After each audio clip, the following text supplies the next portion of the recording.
नमस्कार दोस्तों, आज आपको इस वीडियो में राजस्थान बोर्ड कक्षा 10वीं सामाजिक विज्ञान सोशल साइंस का एक ऐसा मॉडल पेपर बताऊंगा।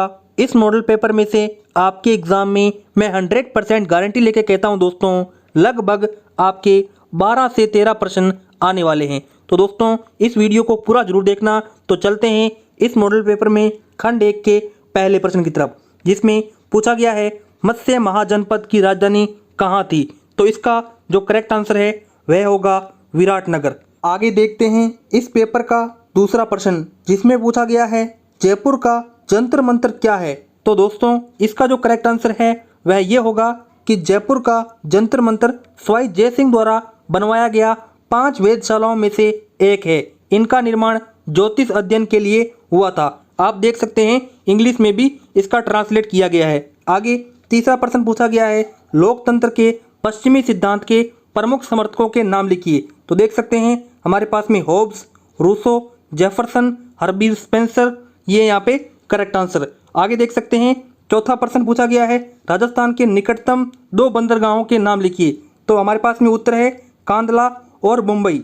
आगे देखते हैं इस पेपर का 5वां प्रश्न। ये प्रश्न दोस्तों मैंने आपसे बार बार पूछा है क्योंकि ये वेरी मोस्ट इंपॉर्टेंट प्रश्न है। पूछा गया है श्री एम विश्वेश्वरैया की पुस्तक है उसका नाम लिखिए। तो उसकी पुस्तक का नाम है प्लान्ड इकोनॉमी ऑफ इंडिया। आगे देखते हैं दोस्तों इस पेपर का 6ठा प्रश्न पूछा गया है प्रति व्यक्ति आय से क्या तात्पर्य है, यानी कि जो पर कैपिटा इनकम है उससे क्या मतलब है। तो यहाँ पे डेफिनेशन बताई गई है, परिभाषा बताई गई है, राष्ट्रीय आय को कुल जनसंख्या से भाग देने पर प्राप्त आय को प्रति व्यक्ति आय कहते हैं। आगे देखते हैं दोस्तों इस पेपर का 7वां प्रश्न, जिसमें पूछा गया है अंतिम वस्तुएं कौन सी होती है। तो इसका जो करेक्ट आंसर है वह ये होगा कि वे वस्तुएं जो उपयोग के लिए उपभोक्ताओं तक पहुंचती है वह उसका अंतिम उपभोगकर्ता होता है, उसे अंतिम वस्तुएं कहते हैं। आगे हमारे पास में इस पेपर का 8वां प्रश्न पूछा गया है मुद्रास्फीति किसे कहते हैं। तो करेक्ट आंसर ये होगा कि अर्थव्यवस्था में कीमत स्तर पर होने वाली सतत वृद्धि की स्थिति मुद्रास्फीति कहलाती है। आगे हमारे पास में इस पेपर का 9वां प्रश्न पूछा गया है भारत में गरीबी को मापने का प्रथम प्रयास किसने और कब किया। तो दोस्तों भारत के अंदर गरीबी को मापने का प्रथम प्रयास दादा भाई नौरोजी ने यहाँ पे 1868 में किया था। आगे देखते हैं इस पेपर का 10वां प्रश्न पूछा गया है भारत में गरीबी और बेरोजगारी का अनुमान किसके द्वारा किया जाता है। तो इसका करेक्ट आंसर होगा राष्ट्रीय प्रतिदत्त सर्वेक्षण संगठन NSSO। डाउट नट पर होगा अब आपके सभी maths, chemistry, physics, biology doubts का सफाया। बस अपने क्वेश्चन की फोटो खींचो, उसे क्रॉप करो और उसे सबमिट करो। तुरंत ही 3 सेकंड के अंदर वीडियो सॉल्यूशन पाओ। क्लास 6 to 12 से लेके NEET, IIT, JEE mains advance के लेवल तक तो आज ही डाउनलोड करें डाउट नट है। आगे हमारे पास में इस पेपर का खंड बी आता है, सेक्शन बी, जिसका 11वां प्रश्न है स्वच्छता में किन किन बातों को शामिल किया जा सकता है।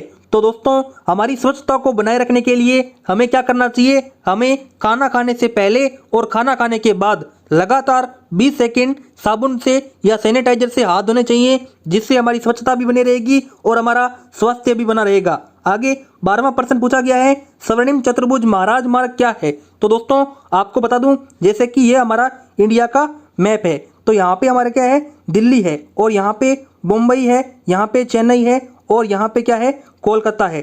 तो इन चारों शहरों को जोड़ने वाला जो मार्ग है उसे क्या कहते हैं, स्वर्णिम चतुर्भुज महाराज मार्ग कहते हैं। यानी दिल्ली, मुंबई, चेन्नई, कोलकाता, इन चारों शहरों को जोड़ने वाला मार्ग स्वर्णिम चतुर्भुज महाराज मार्ग कहलाता है।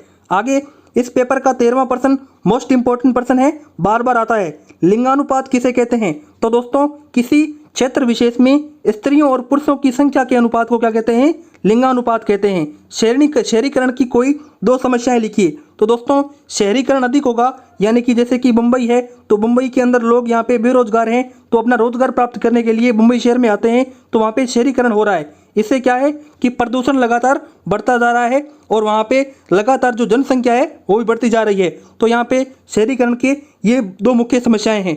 आगे हमारे पास में इस पेपर का 14वां प्रश्न है राजस्थान के हस्तशिल्प उद्योग पर प्रकाश डालिए। तो दोस्तों आगे हमारे पास में इस पेपर का 15वां प्रश्न किन 2 प्रमुख भूगर्भिक युगों की शैली में कोयला पाया जाता है, नाम लिखिए। तो दोस्तों मैं आपको बता दूं आप इन प्रश्नों को कॉपी पर लिखते जाइए, ये वेरी मोस्ट इंपॉर्टेंट प्रश्न है सामाजिक विज्ञान के 29 जून के लिए। आगे 16वां प्रश्न है नरमा से आप क्या समझते हैं? अमेरिकन कपास की कोई दो विशेषताएं लिखिए। तो दोस्तों जो हमारे पास में जो नरमा है वे एक प्रकार की फसल है जिसकी खेती राजस्थान में बीकानेर, गंगानगर और हनुमानगढ़ क्षेत्र में की जाती है। अब देखते हैं कि जो अमेरिकन कपास है उसकी क्या विशेषताएं हैं। देखिए जितनी भी कपासें हैं, ठीक है, उनको परिपक्व और वृद्धि करने में टोटल 365 दिन लगते हैं। 365 दिन का मतलब पूरा एक साल लगता है, लेकिन जो अमेरिकन कपास है उसको परिपक्व होने और वृद्धि करने में केवल 6 महीने लगते हैं, यानी कि एक साल का आधा लगता है। तो यहाँ पे इसलिए यहाँ पे अमेरिकन कपास है वो बेहद खास हो जाती है।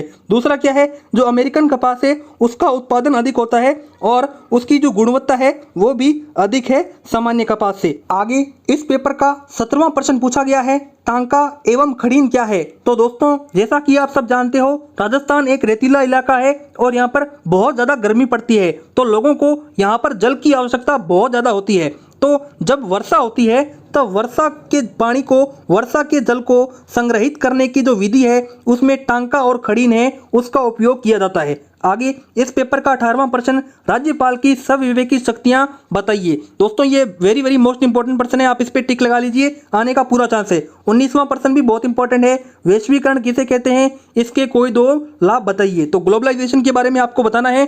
आगे इस पेपर का खंड सी आता है जिसका 20वां प्रश्न पूछा गया है, महाजनपद किसे कहते हैं और राजस्थान के प्रमुख महाजनपदों के नाम लिखिए।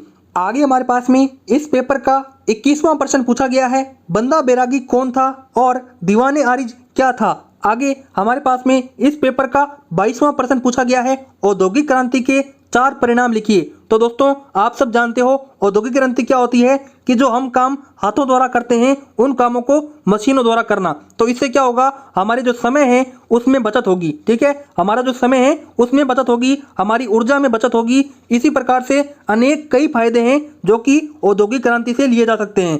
आगे 23वां प्रश्न पूछा गया है, प्रत्यक्ष लोकतंत्र एवं अप्रत्यक्ष लोकतंत्र से आप क्या समझते हैं। यह भी वेरी मोस्ट इंपॉर्टेंट प्रश्न है। मैं आपको कहना चाहूंगा कि आप इन प्रश्नों को कॉपी पर लिखते जाइए। आगे 16वां प्रश्न, कौशल विकास से आप क्या समझते हैं और स्वदेशी की अवधारणा को स्पष्ट कीजिए। आगे हमारे पास में इस पेपर का 25वां प्रश्न पूछा गया है, संस्थागत और गैर संस्थागत वित्तीय स्रोतों में अंतर लिखिए। आगे 26वां प्रश्न, उपभोक्ता शोषण किस प्रकार से रोका जा सकता है। आगे हम देखते हैं इस पेपर का 27वां प्रश्न जिस पे आपको 2 टिप्पणियां हैं वो करनी है। पहली है साइमन कमीशन, दूसरा है भारत छोड़ो आंदोलन। आगे देखते हैं दोस्तों इस पेपर का 28वां प्रश्न पूछा गया है, केंद्रीय मंत्रिमंडल की शक्तियों का वर्णन कीजिए। ये भी दोस्तों मोस्ट इंपॉर्टेंट प्रश्न है, आप इसको लिख लीजिए। 28वें के अथवा में लोकसभा की शक्तियों का वर्णन कीजिए। तो दोस्तों ये जो प्रश्न है ये आते रहते हैं और इस बार भी आने का बहुत ज्यादा चांस है। आगे 29वां प्रश्न, उच्च न्यायालय के कार्य क्षेत्र एवं शक्तियों की विवेचना कीजिए। आगे इस पेपर का अंतिम 30वां प्रश्न पूछा गया है, भारत के दिए गए मानचित्र में निम्नलिखित को प्रदर्शित कीजिए। यानी कि आपको भारत का मानचित्र दिया होगा, इन क्षेत्रों को आपको भरना है। पहला होशंगाबाद, दूसरा चेन्नई, तीसरा बोकारो, चौथा विशाखापट्टनम और 5वां दामोदर घाटी परियोजना। तो मैं आपको बता देता हूं, चेन्नई तो तमिलनाडु में है, बोकारो हमारे पास में झारखंड में है और विशाखापट्टनम है वो हमारे पास में आंध्र प्रदेश में है। तो आप बताइए कि जो होशंगाबाद है और दामोदर घाटी परियोजना है वो कौन से राज्य केंद्र है। इस प्रकार से मैंने आपको इस वीडियो में राजस्थान बोर्ड कक्षा 10वीं सामाजिक विज्ञान सोशल साइंस का एक ऐसा मॉडल पेपर बताया जिसमें वेरी मोस्ट इंपॉर्टेंट प्रश्न दिए गए हैं। दोस्तों मुझे पूरी उम्मीद है और पूरी आशा है कि आपको ये प्रश्न 29 जून को सामाजिक विज्ञान के पेपर में जरूर देखने को मिलेंगे। यदि आपको यह वीडियो पसंद आई है तो इस वीडियो को लाइक कीजिए, चैनल को सब्सक्राइब कीजिए। मिलते हैं नेक्स्ट वीडियो में, तब तक के लिए जय हिंद, जय भारत।